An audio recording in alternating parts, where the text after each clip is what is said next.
اعوذ باللہ من الشیطان الرجیم بسم اللہ الرحمن الرحیم الحمد للہ رب العالمین والصلاة والسلام علی اشرف الانبیاء والمرسلین وآلہ الطیبین الطاہرین۔ اعوذ باللہ من الشیطان الرجیم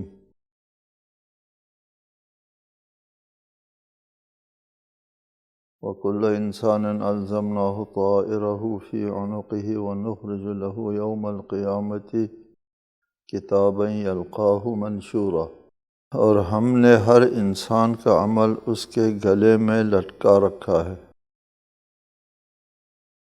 اور قیامت کے دن ہم اس کے لیے ایک کتاب پیش کریں گے جسے وہ کھلا ہوا پائے گا۔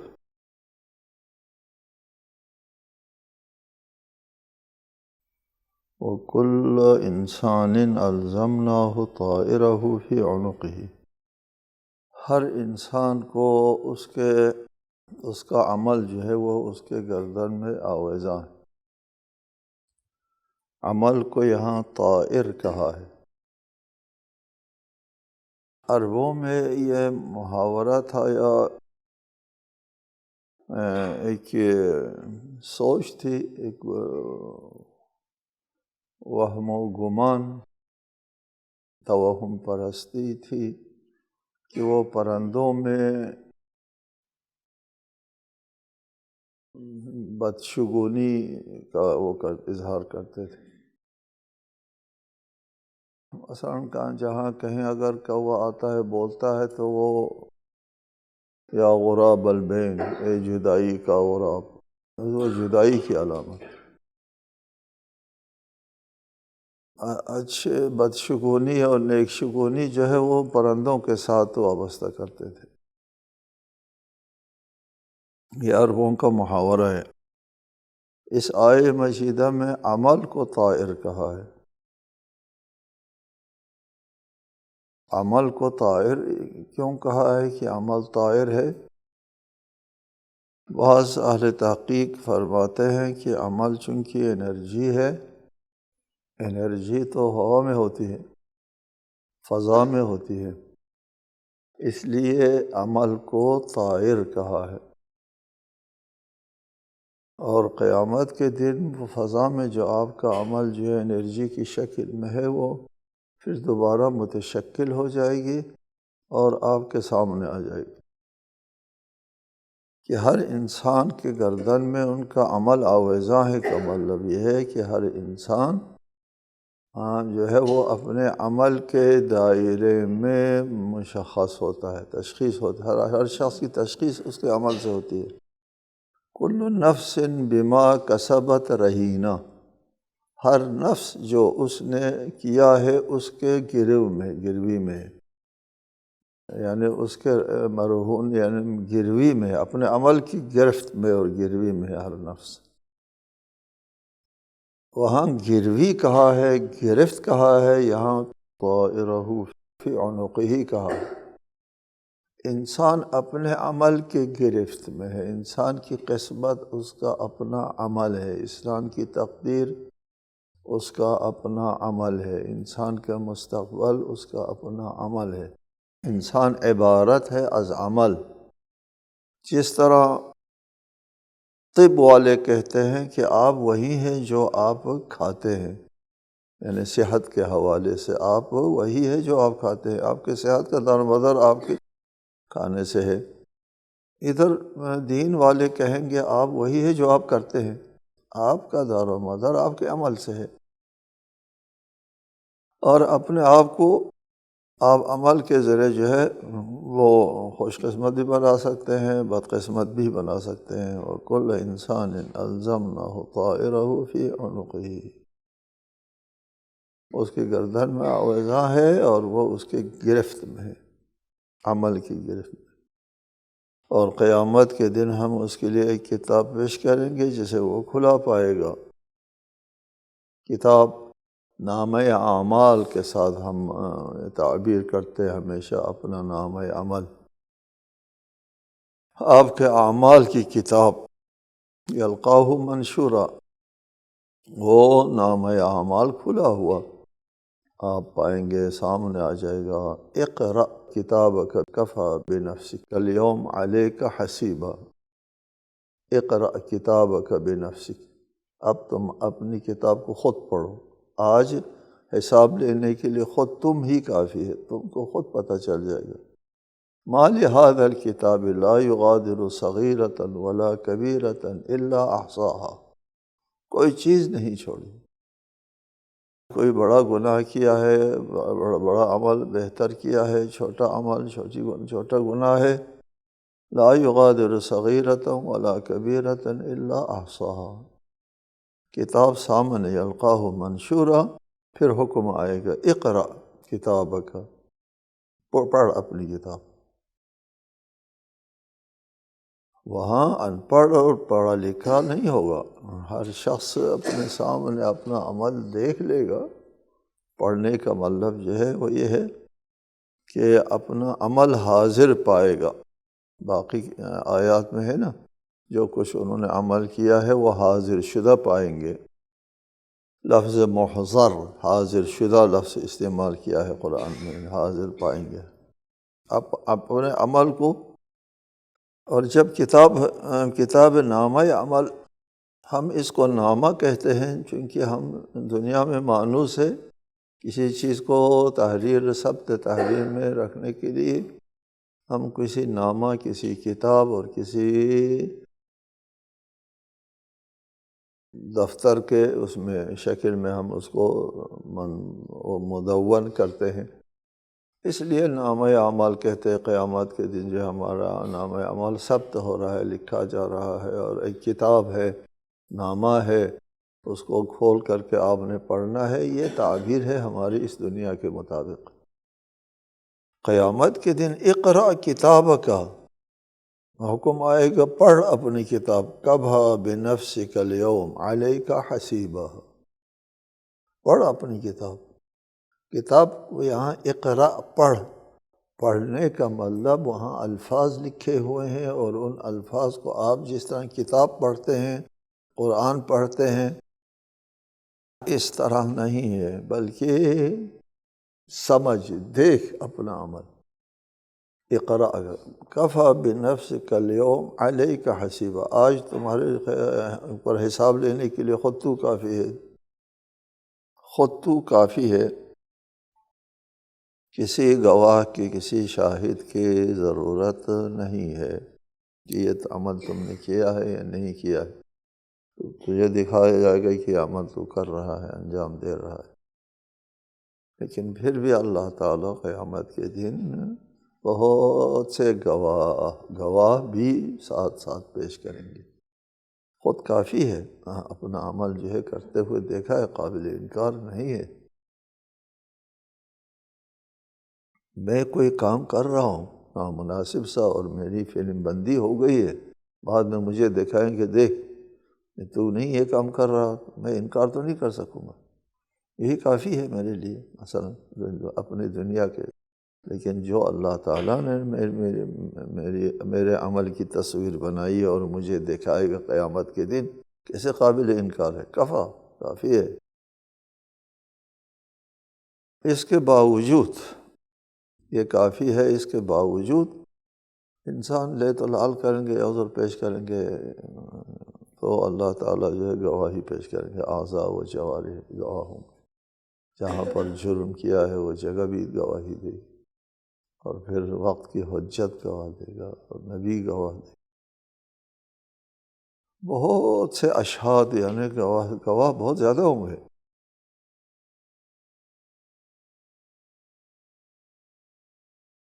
من اهتدى فإنما يهتدي لنفسه ومن ضل فإنما يضل عليها ولا تزر وازرة وزر أخرى وما كنا معذبين حتى نبعث رسولا۔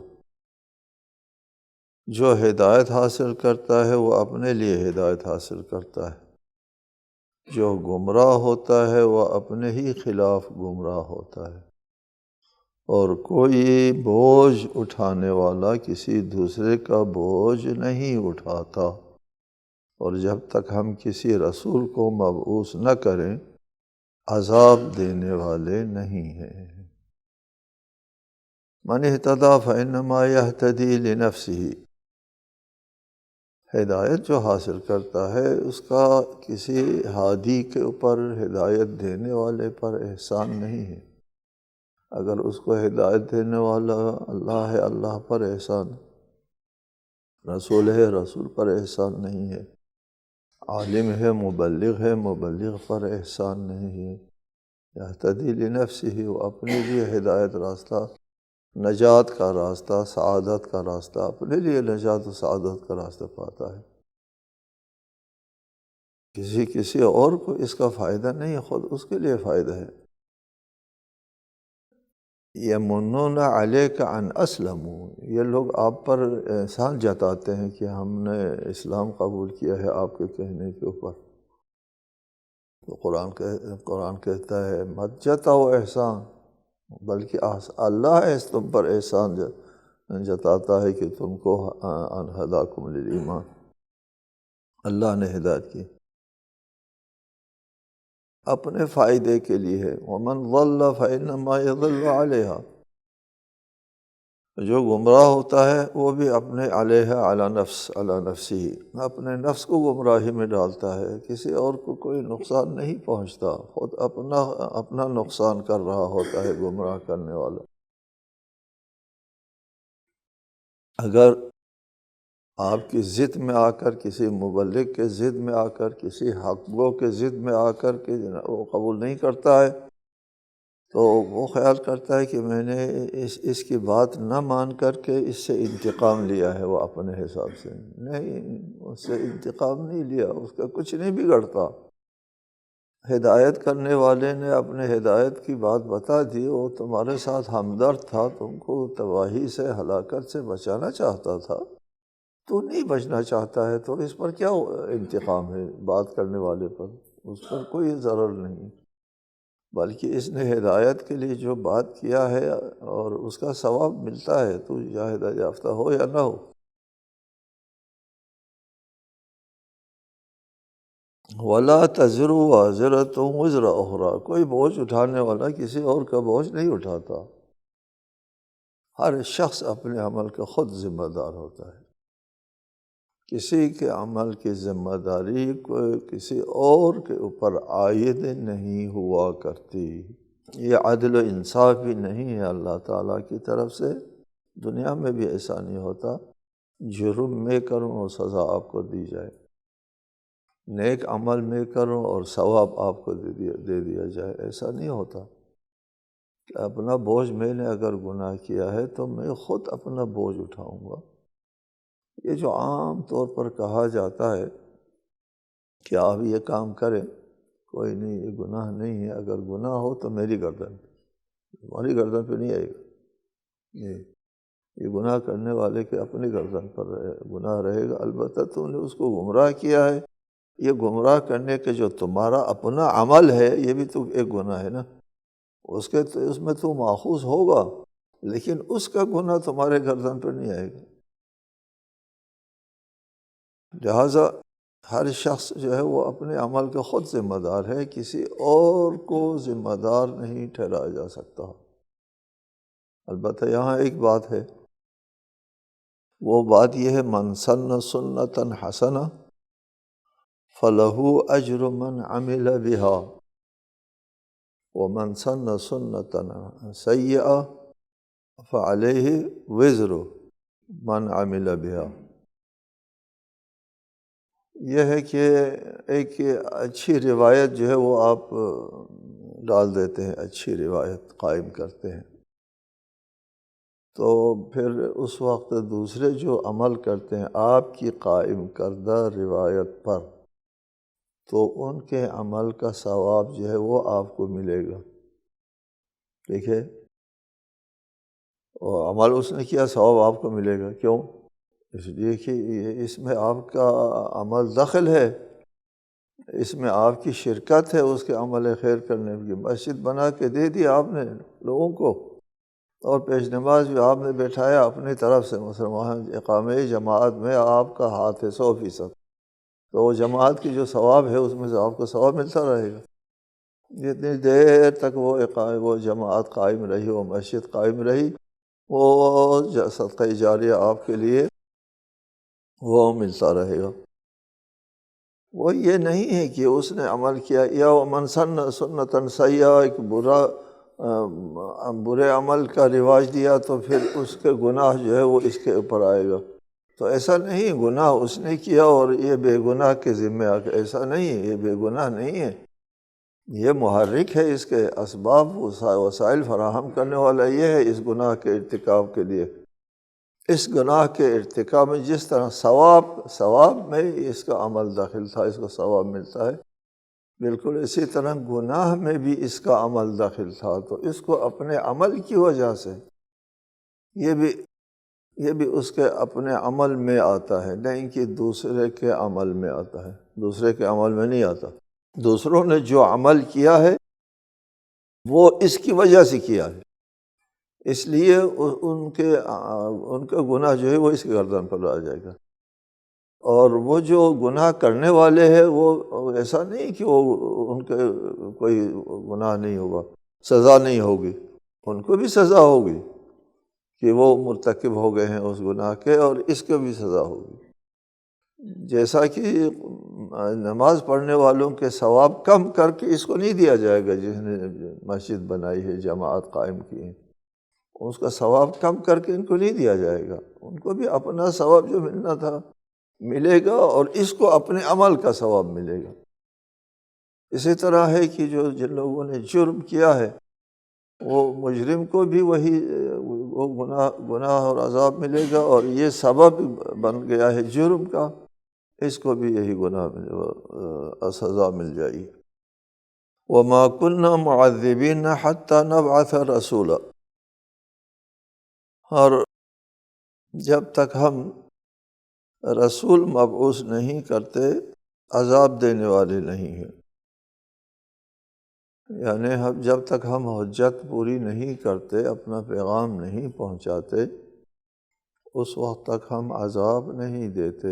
قبح العقاب بلا بیان، آپ اصول میں پڑھتے ہیں، یہ بات قبیح ہے کہ بتائے بغیر ان سے باز پرسی ہو جائے کہ تم نے وہ کام کیوں نہیں کیا جو میں نے نہیں بتایا تھا۔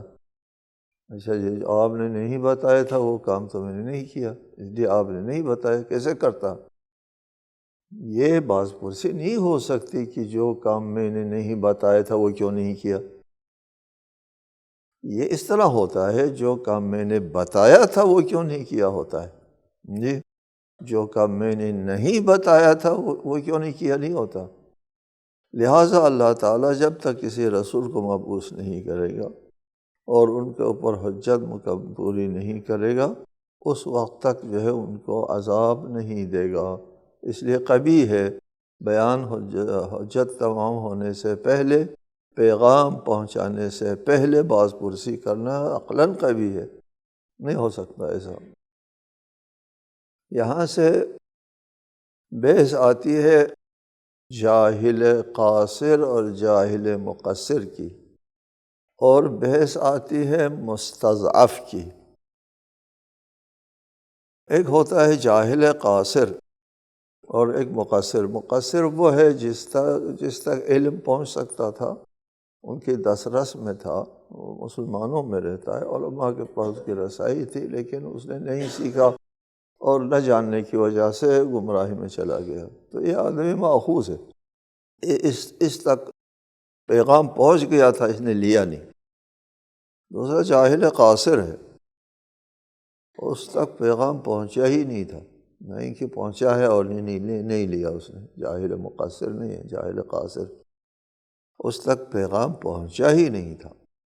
وہ ایسے ماحول میں اور ایسی سرزمین میں، ایسے علاقے میں رہتا ہے جہاں کوئی اس قسم کا پیغام نہیں پہنچا، نہ وہ کسی پیغام کے پیچھے جا سکتا تھا، ممکن نہیں تھا۔ وہ جاہل قاصر ہے، اس پر عذاب نہیں ہوگا، اس لیے کہ حجت اس پر پوری نہیں ہوئی، پیغام ان تک نہیں پہنچا، اس کو جاہل قاصر کہتے ہیں۔ مستضعف کس کو کہتے ہیں؟ مستضعف بھی اسی کو کہتے ہیں جس کو پیغام نہیں ملا، جس تک پیغام نہیں پہنچا، حجت اس کا پوری نہیں ہوئی، اب اس میں اپنی کوتاہی، اس کی اپنی کوتاہی کا کوئی عمل داخل نہیں ہے، اس کی طرف سے کوتاہی ہوتا ہی نہیں، ممکن ہی نہیں تھا اس کے لیے اس پیغام کا لینا، ممکن نہیں تھا، پیغام نہیں پہنچا، حجت پوری نہیں ہوئی اس کے اوپر، اس کو مستضعف کہتے ہیں۔ ہمارے ائمہ علیہ السلام سے پوچھا گیا مستضعف کی کیا تعریف ہے؟ فرمایا المستضعف من لا يعلم الاختلاف، مستضعف وہ ہے جس کو اس قسم کے اختلافات کا پتہ نہیں ہے، یہود، نصارہ، مسلمان وغیرہ کا کوئی پتہ نہیں، وہ دور دراز علاقوں میں، روس کے علاقوں میں ہے، وہ صرف اپنے مذہب کو جانتا ہے اور اپنے مذہب کے علاوہ کسی اور چیز کا سرے سے علم نہیں۔ من لا يعلم الاختلاف، اختلاف کا اس کو پتہ نہیں، وہ مستضعف ہے۔ مستضعف سے باز پرسی نہیں ہوگی۔ قیامت کے دن کیا ہوگا؟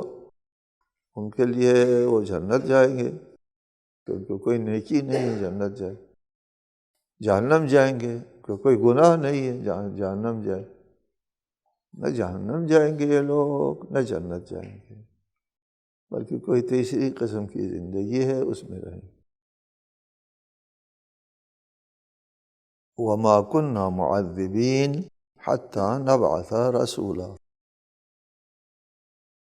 وَإِذَا أَرَدْنَا أَن نُهْلِكَ قَرْيَةً أَمَرْنَا مُتْرَفِيهَا فَفَسَقُوا فِيهَا فَحَقَّ عَلَيْهَا الْقَوْلُ فَدَمَّرْنَاهَا تَدْمِيرًا، اور جب ہم کسی بستی کو ہلاکت میں ڈالنا چاہتے ہیں تو اس کے عیش پرستوں کو حکم دیتے ہیں تو وہ اس بستی میں فسق و فجور کا ارتکاب کرتے ہیں، تب اس بستی پر فیصلہ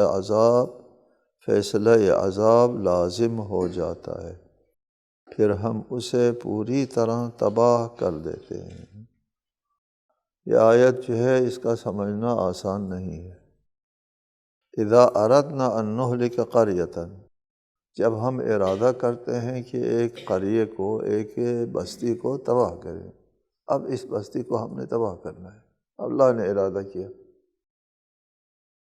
ارادہ کرنے کے بعد اللہ تعالیٰ براہ راست اس کو تباہ نہیں کرتا، پہلے عیش پرستوں کو بھیجتا ہے،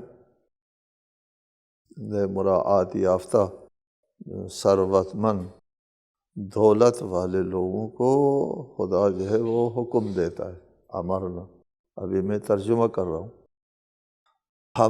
ہم حکم دیتے ہیں عیش پرستوں کو، حکم دیتے ہیں، پھر ہمارے حکم پر وہ فسق و فجور عام کرتے ہیں، جب فسق و فجور عام ہو جاتا ہے پھر ہم ہلاکت میں ڈالتے ہیں، اس بستی کو ہم تباہ کر دیتے ہیں۔ ایک یہاں سوال ہے، سمجھنے والی بات یہ ہے، اذا اردنا، اللہ تعالیٰ کا ارادہ ہے اس بستی کو تباہ کرنا ہے، ارادہ کیوں ہے؟ ابھی ان لوگوں نے پھر اللہ امر کرتا ہے عیش پرستوں کو کہ جاؤ وہاں فسق و فجور پیدا کرو۔ ان اللہ لا یامر بالفحشاء، یہ امرنا مترفیہا، یہ کیا ہے؟ اللہ ایسا حکم تو نہیں دے سکتا، ففسقوا فیہا، اللہ تعالیٰ کے امر کے نتیجے میں انہوں نے فسق و فجور پھیلایا وہاں، کیا ہے بات سمجھنے والی یہ ہے، اذا اردنا، جب ہم چاہتے ہیں، اللہ کے چاہنے کا مطلب کیا ہوتا ہے؟ یہاں جو ارادہ ہے وہ ارادہ اس معنی میں نہیں ہے کہ اللہ تعالیٰ ابتداءً اپنی طرف سے اس بستی کو تباہ کرنے کا ارادہ کرتا ہے، بلکہ اذا اردنا کا مطلب یہ ہے کہ جب بستی تباہی کے دہانے پہنچتی ہے، یہ ہے اردنا۔ وہ ہے ایک دیوار جو ہے گرنا چاہ رہی تھی، کہ دیوار گرنا چاہ رہی تھی اس کو، یا یہ ارادہ سے مراد جو ہے اس کے اسباب و وسائل کا جو فراہم ہونا، یہ ارادہ ہے۔ اراد السماء ان تمطر،